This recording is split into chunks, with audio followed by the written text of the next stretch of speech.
Ça prend pas grand-chose. Quand j'étais petite fille, mes parents pensaient que j'allais être danseuse parce que j'aimais donner des spectacles de danse à tout le monde.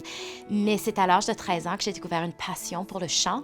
Et puis, j'ai suivi cette passion-là jusqu'à une participation au Gala Albertin de la chanson à l'âge de 16 ans. J'ai gagné, je me suis rendue au Chante-Ouest, puis j'ai gagné le prix du public. Et c'est ça qui a parti ma carrière comme chanteuse de musique populaire ici en Alberta. Les petits moments dans la vie,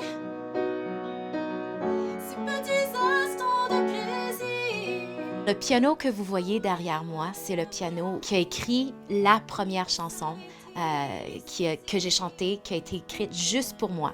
Cette chanson-là a été écrite par ma mère, qui est compositrice et qui est écrivaine, et qui l'a écrit pour ma participation au Gala Albertin de la chanson. La chanson qui s'appelle « Partir » a débuté ma carrière musicale. Depuis ce temps-là, ce piano-là a engendré plusieurs collaborations entre moi et ma mère d'écriture. C'est là où moi j'ai appris à écrire. J'ai continué mon travail d'écriture indépendante et c'est là où j'enseigne et je travaille avec mes élèves sur leurs rêves de musique. Alors cette maison ici, elle représente beaucoup de rêves et d'espoir musical pour la communauté francophone albertaine.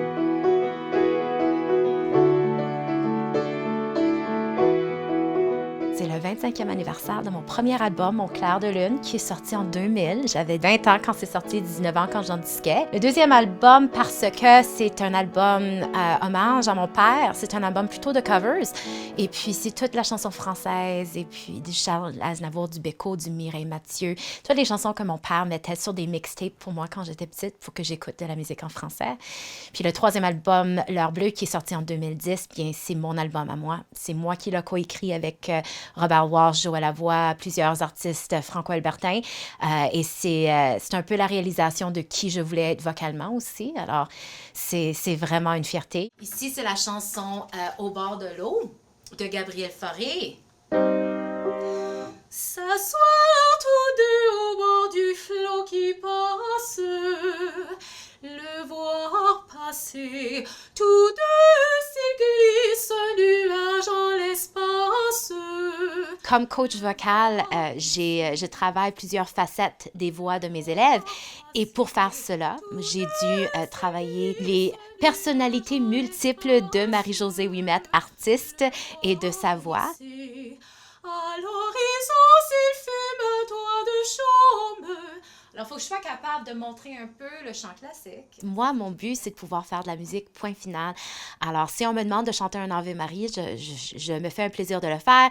Si on veut que j'apprenne une chanson rock pour un gig, je me fais un plaisir de le faire.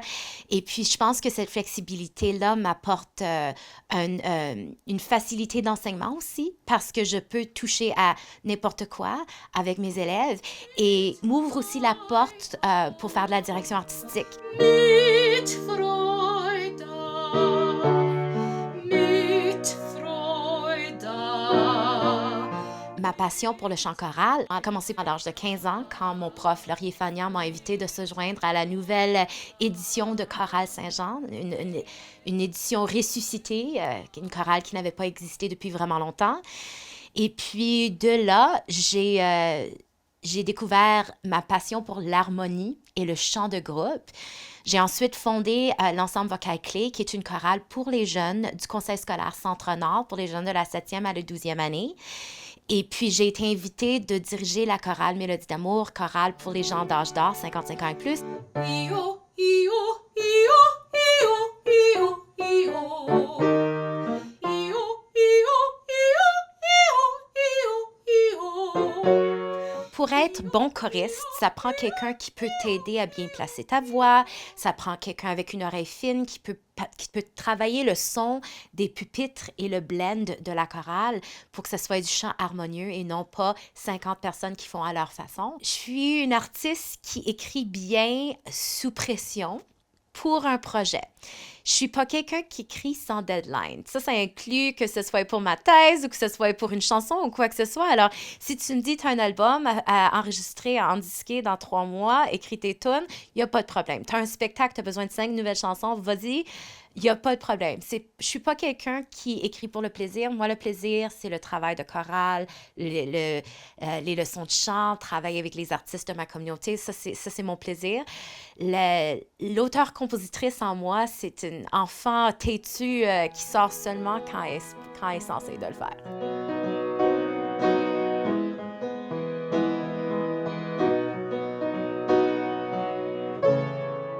La co-création me parle plus que la création en solo. Alors, des fois, être entourée d'artistes m'inspire et me fait rêver, me fait créer. Je trouve souvent une inspiration pour une ligne dans un refrain, comme on dit, un hook.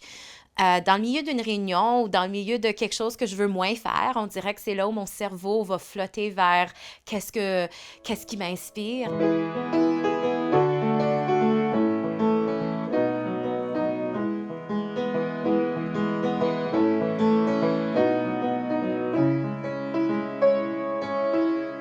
Moi, mon rêve futur, c'est de pouvoir produire d'autres musiques, lancer un EP peut-être dans les quelques prochaines années avec des nouvelles chansons qui mijotent depuis plusieurs années que je n'ai pas encore fini parce que je rêve d'écrire, mais les projets, je les fais un à la fois.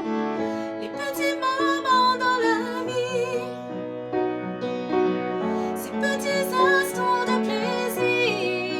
J'ai eu le privilège d'être encadrée par une communauté francophone très vibrante qui voulait célébrer ses artistes et qui voulait encourager ses artistes.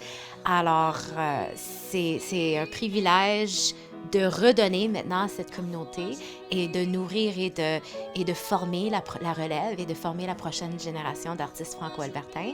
Et puis, je souhaite continuer ce travail-là et l'agrandir en formant peut-être de nouveaux professeurs de musique qui vont aussi, eux, former la relève musicale. C'est si facile d'être